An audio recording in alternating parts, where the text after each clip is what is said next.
బాగున్నారండి. ఈరోజు వచ్చేసి జిలేబీలు కూర వండుతున్నాను. ఏంటి జిలేబీలు అనుకుంటున్నారా?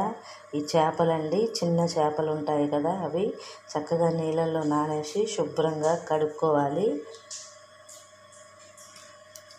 దోసకాయ వేసి వండుతాను, బాగుంటుంది.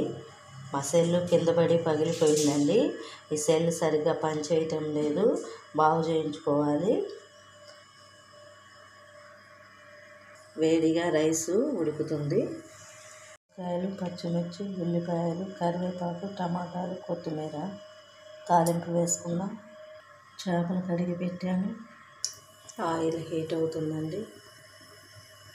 పచ్చిమిర్చి ఆయిల్లో బాగా వేగుతున్నాయి. ఈ సమయంలో చేపలు వేసుకుందాం. చేపలు శుభ్రంగా కడిగానండి, చూడొచ్చు.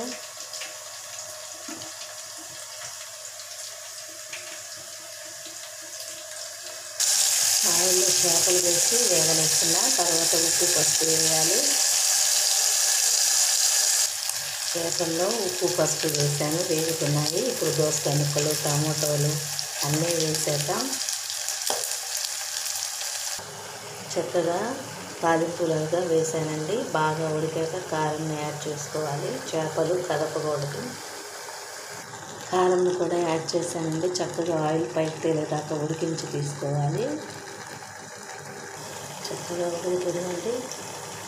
ఈ సమయంలో మనం కొంచెం వాటర్ వేసి మరికొంచెంసేపు ఉడికించుకోవాలి. చేప ఉడికిపోతుంది.